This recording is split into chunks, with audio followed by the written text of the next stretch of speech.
cusbitaalka Hilaal waxa uu ka mid yahay cusbitaalada bareefadka ee sida gaarka loo leeyahay ee ku yaala gudaha magaalada Beledweyne ee gobolka Hiiraan waxaana ka howlgala dhaqaatiir ajaanib ah kuwaasi oo kala dhashay wadamada Suuriya iyo Suudaan. Jubbaland TV ayaa u kurgashay xaaladda ay ku shaqeeyaan dhaqaatiirtani iyo waliba sidoo kale inta bukaan ay qaabileen inta ay ku sugnaayeen gudaha magaalada Beledweyne ee gobolka Hiiraan gaar ahaan cusbitaalkan Hilaal. جوات الصومال بعد تذكر اسمك وهذه القناة اسمها جبلان اسمك بعد اسم جدي ممكن تقول كذا كذا اسمي كذا كذا وتخصصك في هذا المستشفى. بسم الله الرحمن الرحيم. أنا دكتور فتح الرحمن محمد طه طبيب سوداني.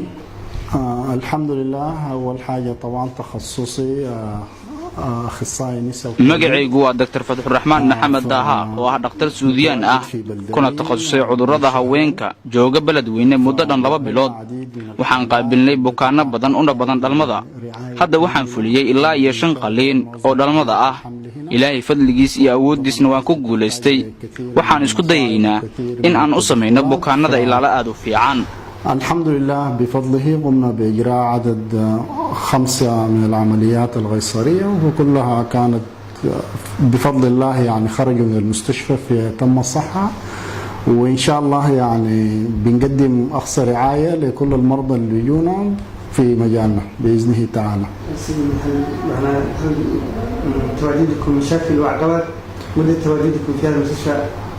الحمد لله المستشفى هي ما في مشكلة في تعاون من الاستاف ككل. المشكلة الوحيدة طبعا بتبقى هي عامل اللغة لكن الحمد لله في مترجمين يعني كنا الزول كل طبيب بيفضل انه isbitaalka wax dhibaato ah waan kala kulnay ma jiraan marka laga reebo luuqadaha bukaanka iyo dhakhtarka oo aan si toos isku fahmaynin.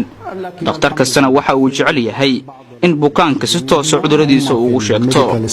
هم كويس جدا وبيوصلوا لنا المعلومة على قدر ما بنحتاج وبيفيدونا جدا في التعامل مع المرضى. السؤال الأخير معنا هل عندكم رسالة توجهونها للناس ساكنين في بلدوين؟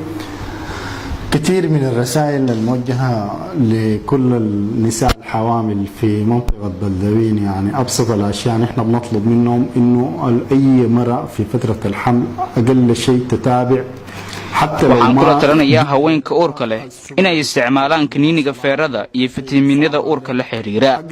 midwife أو داية في البيوت يعني تقابل تأخذ النصائح ياخذوا الفيتامينات بتاعت الحديد دي. فمعظم المشاكل هنا في بلدوين هي مشاكل الأنيميا. sidoo kale waxa Jubbaland TV isna la hadlay Dr. Cabdilcasiis Cawn oo kamid ah dhaqaatiirta ajaanibta ee ku sugan gudaha magaalada Beledweyne gaar ahaan cusbitaalkan Hilaal. waxa uu dhashay wadanka Suuriya.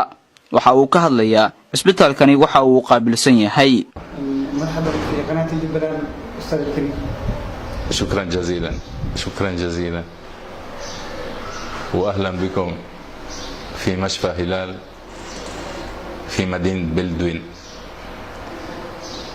عبد العزيز عون أخصائي باطنية يعمل منذ قرابة 6 أشهر في مشفى الهلال والحمد لله. magacaygu waa Cabdilcasiis Cawn ahna dhakhtarka cudurrada guud kana shaqeeya cusbitaalka Hilaal muddo dhan ilaa iyo 6 bilood. waxaan daaweynay cudurro halis ah sida cudurrada kaliya xanuunka. في أمراض مزمنة جدا حالات قصور كلوي شديدة.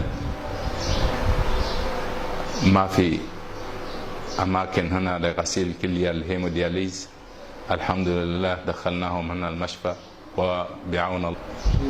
هل هناك عقبة ومشاكل تواجهكم عند تواجدكم في هذا المستشفى؟ هل شفتم صعوبات؟ لا بد من صعوبات. هناك بعض الصعوبات بعض wax dhibaato ah waan kala kulmay cusbitaalkani ma jiraan marka laga reebo magaalada oo aan daawooyinka qaar laga helaynin caasimadana aad uga fog. بعيدين عن مركز العاصمة وعندما نطلب يتأخر الطلب شوية. بس كيف تتعاملون مع الأمراض عندما يجيكم في البداية؟ هل ترحبون بوجه ضلق وبشاشة؟ هي أكيد بالطبع هي المهنة يعني هي المهنة. dadka bukaanada ay noo yimaado si fiican ayaynu ula dhaqannaa. waxyaabaha ay u baahan yihiin waan u qabanaa. مع المريض هذا قسم من العلاج من الحالة النفسية للمريض. محمد عبد الله حسين فرنسا raadiyaha iyo TV-ga dowlad goboleedka Soomaaliyeed ee Jubbaland magaalada Beledweyne.